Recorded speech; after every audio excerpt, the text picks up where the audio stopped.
I'm John Oetjens, and welcome to another edition of Schooling Around. Today we take a look at another Oxford high school, one you don't hear about every day, one you may not even be aware of. Stay tuned.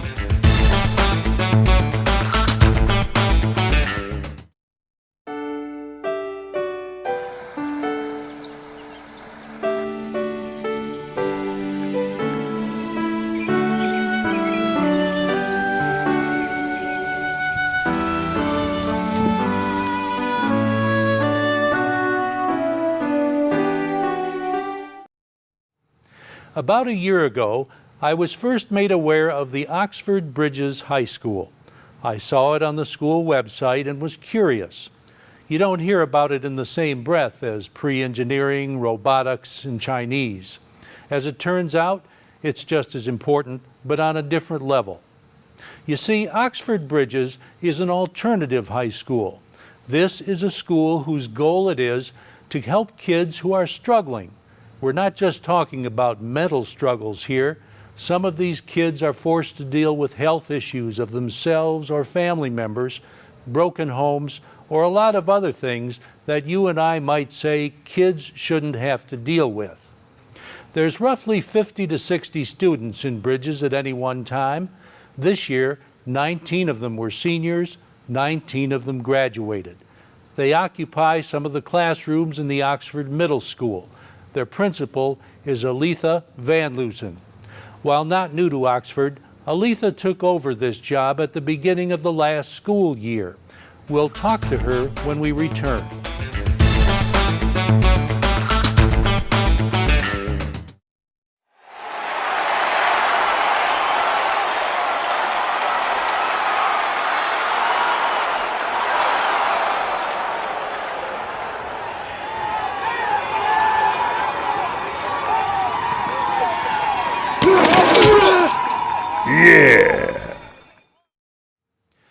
At the end of the Bridges graduation ceremony in June, her 19 graduates gathered around her and presented her with flowers in appreciation.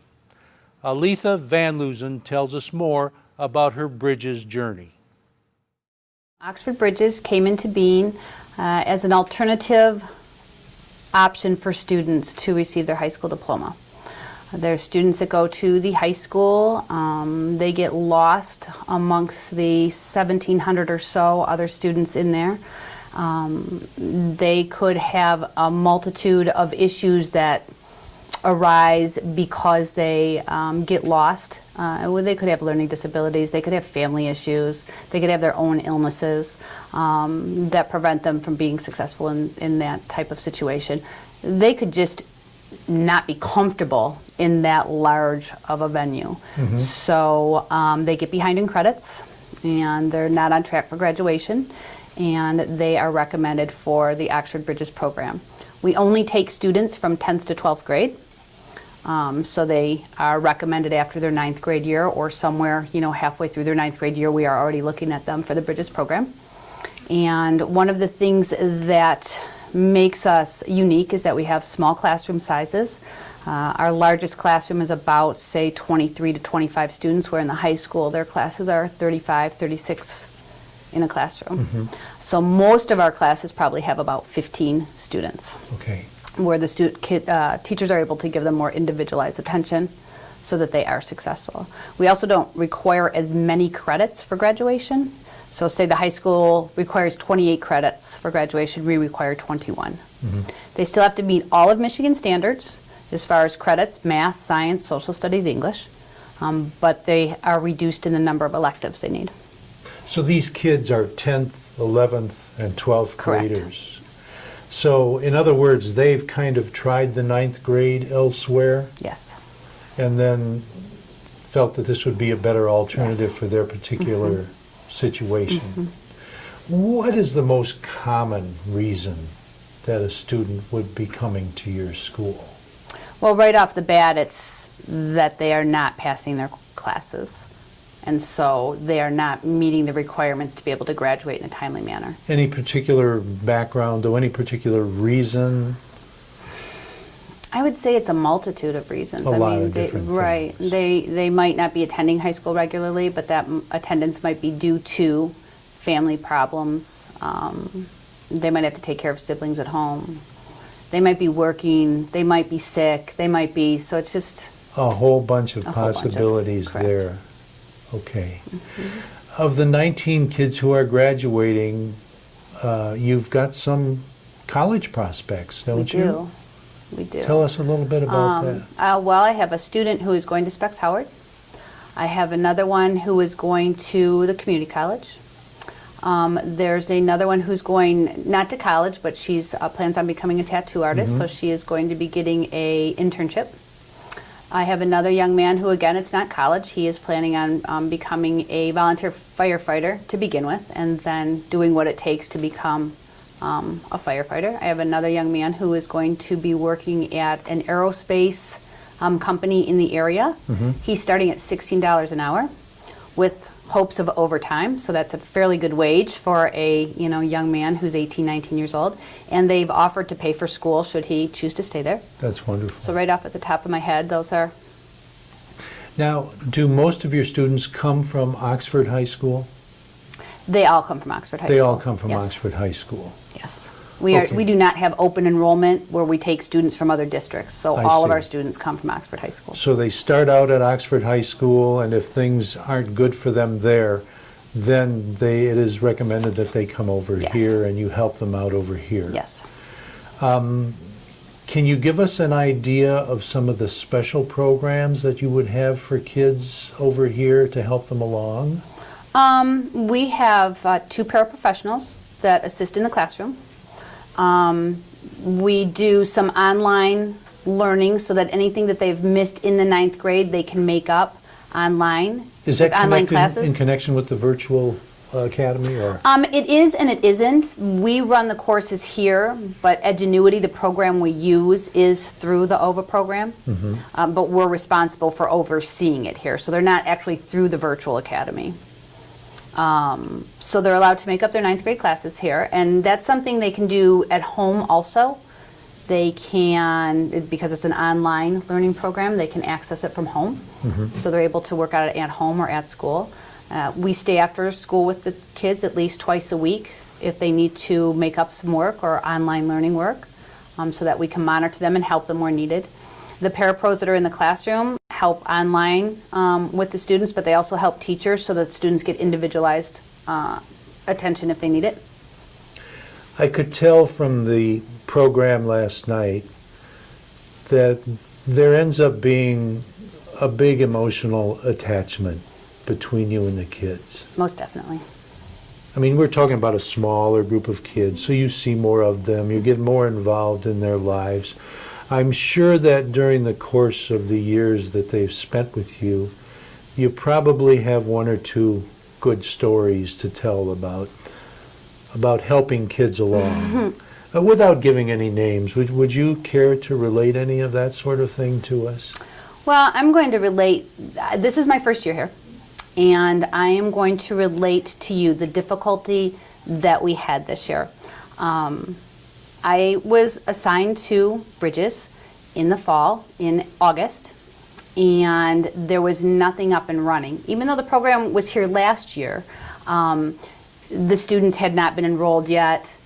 I had several staff that had taken assignments in other districts. So we had to hire teachers, we had to interview students, we had to schedule students. So it was chaotic to say the least. When the fall came and all the students come back to school, they come back to 3 new teaching staff, myself, Miss Aldrich, my secretary, who they have no idea who we are. And I tend to be, what's a good way to say it? I don't want to say I'm a disciplinarian because I'm not really strict. I'm pretty flexible, but there are rules that you follow. And they were somewhat taken aback by the structure that we were trying to put in place. So it was a little chaotic at the beginning of the year. One of my young men who graduated last night was adamant that he was not going to do what was needed. And I was on the phone to his parents regularly. And I think that he learned a little more about his ability to be flexible and his ability to do what needed to be done. I think in the long run he benefited from it, and he knows that. And last night what I saw from the kids is their appreciation for what our staff, myself, brought in. Their appreciation was evident in their speeches. Their appreciation was evident by their presentation of flowers to me, which was something that has never happened to me in all the years I've worked with kids. And I was so taken aback by that situation that it showed me that actually all the struggles that we had during the year came to this one moment when they were like, yes, we know why you did it. This is where you wanted us to be. So. Made you feel good, didn't it? Are you kidding me? Are you kidding me? When you have teenagers of 17, 18 years old hugging you and giving you flowers and telling you thank you, that's one of the best feelings in the world. Maybe we should talk about the history of Bridges, which isn't that long. No. Could you give us a little idea of when it started and how things progressed or retrogressed as time went on, and then you coming in and rescuing them? Bridges started, this is its 5th year. The first year it was on the campus of Crossroads for Youth. Mm-hmm. Or is this its 4th year? The first year it was on the campus of Crossroads for Youth. And that was, the academic piece at that portion was not very good. They had 2 classrooms. It was not in good repair. But the adventure piece was great. They had an adventure piece built in to where people who work for Crossroads for Youth would take the kids and they would do different kinds of activities every day. That was wonderful. It was supposed to be built on a more hands-on curriculum. So there was a gentleman who worked in the print shop, and he had them for an hour a day. He did photography with them. He did culinary with them, in different hands-on activities. We had the adventure piece. They did different hands-on activities. And then they had their regular classes. Then it went out to Echo Grove. And the beginning of that was very difficult because they didn't have the enough internet capabilities out there. So they would bus them in every day to the middle school mm-hmm. to do their online. But let me ask you something. During that time, I know a little bit about Crossroads. Mm-hmm. During that time, was the school situation such that some of the students that you had could actually be kids that were sent to you by the court or not?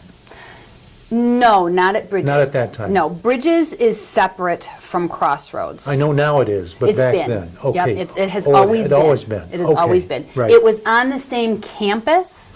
But the Crossroads students had their own school building that they went into, right. And Bridges was separate from that. Okay. Okay. So then they were out at the Army camp, and that again was a nice setting. They were able to do the adventure pieces. They were able to do the hands-on pieces. I think they built a boat out there, and then they came here to the middle school, and the adventure piece came out. They still had the culinary piece. And that was for a year or two. And then I came, and the gentleman who did culinary found a job by his home. So now we basically have academics. Okay. So we're quite limited. It's no longer the hands-on program that it started out to be, which is disappointing, especially, for students. It's disappointing because we're kind of in this little realm here of 3 classrooms. We make do with what we have. We go outside when we can. The kids play ball in the hallway. They play frisbee in the hallway. Is there talk about reestablishing the culinary program, or? At this time, there's discussion on what will happen next year, and I really can't speak to what may happen because I'm not sure. Mm-hmm. I'm not sure where we'll be housed. If you ruled the world, what would you like to see here, allowing for what you have to work with? If here at the middle school, or if I could just rule the world? In Bridges. If we had our own spot, so that there's a gym accessible, I would love to see a culinary program in our class. The ability to go outside whether it's for gym class or whether it's some kind of activities-based adventure program like they had at Crossroads. Right. Our kids, it's not that they can't learn what's taught, math, science, social studies. They just have a different way of learning it. They are not paper pencil kids. Which then when it comes to the state mandated testing is difficult because they don't perform well on those tests. Some of it's because they can't attend enough to hold all the information in their head to then put it down on this, the grueling 3 days of testing that they give 11th graders. Right. We don't account for that population of students that don't test well when we give these standardized tests. And how do you deal with that? We do our best to teach them what they need. Takes extra time, right? Yes, well, that's what we're here for. We're here Yeah. for the extra time. We're here for the extra effort. We're here for the success that we know that they can gain with a little more patience and understanding. How many kids altogether do you normally have, approximately, Approximately 50 to 55. in the whole 10th, 11th, 12th Correct. grade? We can't hold more than that in Right. this.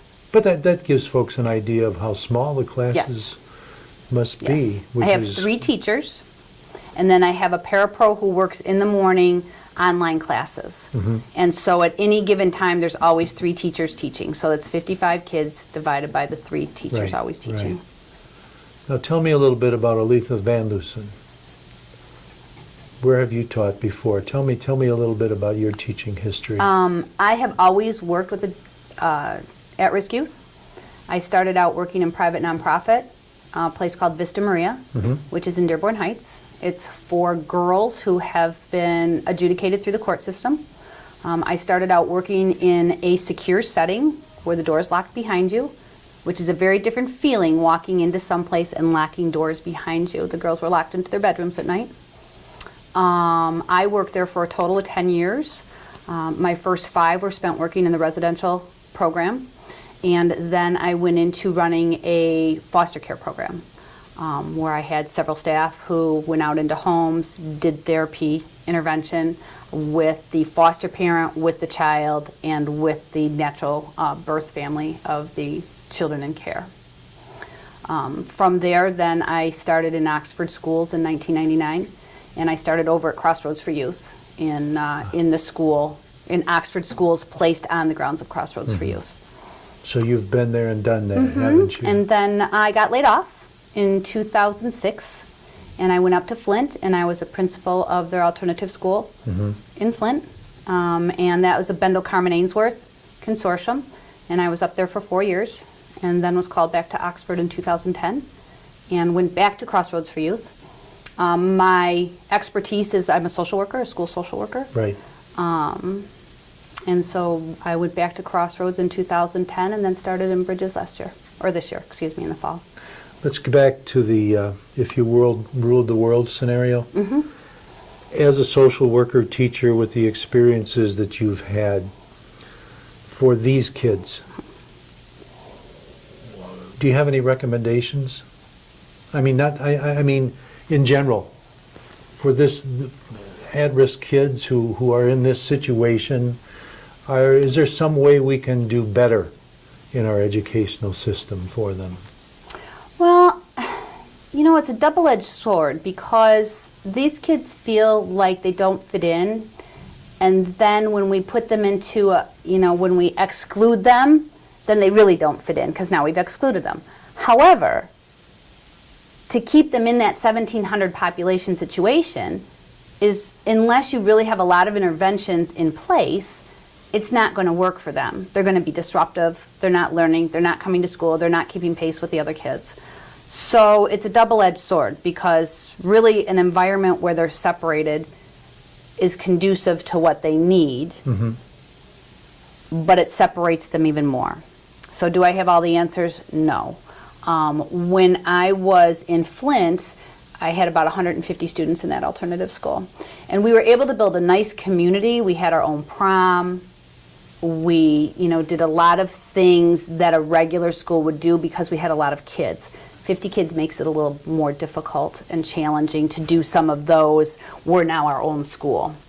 I think that with the right interventions, they could possibly be successful in a larger setting. But it would, it takes money to do that. And with all the budget cuts through the state, that makes it much more difficult. The kids that really are the ones that are harmed by all the budget cuts are these kids. Mm-hmm. Because when you start to cut programs, that's usually where you start cutting. Most places don't cut programs for the kids that perform well. Right. Most places cut programs for the at-risk kids. Well, you seem to have things going pretty well now here. And I have phenomenal staff, can I tell you? Yeah, please. I have phenomenal staff. Without the staff members here, this program would not be. Everybody thanks me, but without the staff members that I have here. Miss Eldridge is my party planner. She did so much work last night. And her and Miss Malloy told me exactly what needed to be done to set up for the decorations last night. It was very nice. I said, I'll do the technical stuff. I'll get the program ready. I'll think about how we want it to run. But could you guys party plan? Sure. They got the food together, the cake together, the plants together, the flowers together, the linens. It was very nice. So, and as far as in the classroom, it's the same thing. And the teaching staff are phenomenal here. They have the right amount of flexibility and patience and expectations. One thing that people tend to think is that if you, they're so empathetic of the situations that these kids tend to be in, they allow them way too much latitude. And to be disrespectful, to be disruptive, because we feel bad for them. You can't do that. You have to have expectations for everybody. Right. And so my teachers are great that way. They understand. You have to have classroom management and discipline, because we all have to have discipline if we're going to be successful. You have to have discipline in your life. And as much as the kids may have disliked it at first, it was evident last night that when they got that diploma, they were very grateful. We'll have more when we return.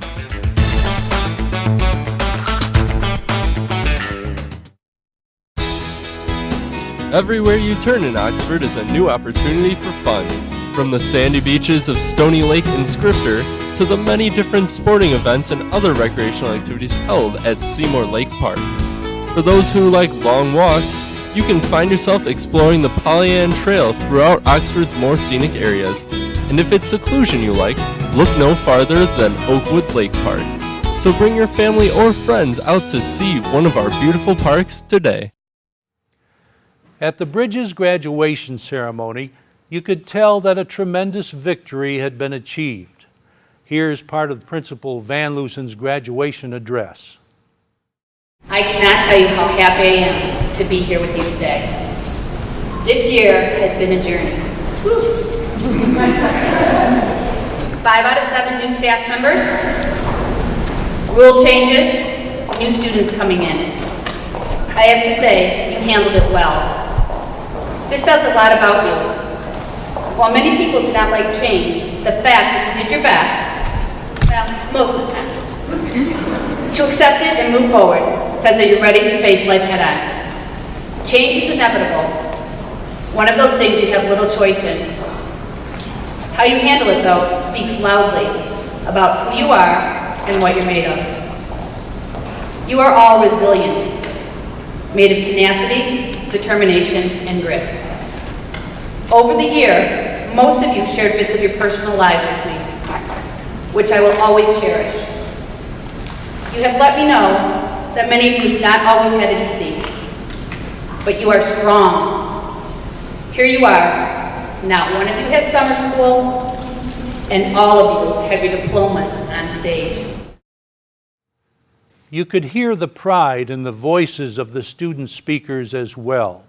Antonio Negron was the first to express his feelings, and he refers to his boxing background. At the beginning of this year, up until last month, I thought that graduating in June would be impossible. I've had a lot of ups and downs this year, but with the help and caring of the teachers here at Bridges, I can say that I've reached my goal that I've been fighting for most of my life. I came to Bridges because I just couldn't keep up in the high school. It was too fast-paced for me. I'll just say coming to Bridges was the best choice. If I wouldn't have come to Bridges, I don't know where I'd be. Teachers took time to actually explain the material until we all understood. They actually cared whether or not we passed our classes, and they put up with me. Seriously, cannot give up on anything that you are fighting for. Don't come short of it. Anything is possible if you just have a vision and are willing to put in the work that is needed. You must believe that you already have it. With all the problems that I've run into this past year, including school, it seemed nearly impossible to fix, especially by a certain point. I'll admit it, I've doubted myself many of times. But then one day I snapped out of this daze I was in for a while and asked myself, why am I doubting myself? I'm a fighter. And if I can win the Golden Gloves, then I can get my high school diploma and become part of the class of 2014. Anthony Pergano spoke next. 3 years ago, I entered the Oxford Bridges program. Unbeknownst to me, I was in serious economic trouble. My family felt as though the Oxford school system had given up on me. On the contrary, Oxford Bridges was a lifeline. The program was adjusted to each student's individual level. Teachers, counselors, and staff taught and guided each student like having a private tutor only the wealthy can afford. Their patience, expertise, and determination is our unending reward. On a side note, we have not been an easy lot to educate. Each of us arrived at Oxford Bridges with our own attitudes and deficiencies, whether it was from broken homes, learning disabilities, or ongoing illnesses. Your perseverance has paid off. We stand before you grateful and humble by such, I'm really nervous. Grateful and humble by such exemplary dedication. Today, along with my fellow classmates, I wish to express my appreciation to the Oxford Bridges staff for all their dedication, hard work, and endurance.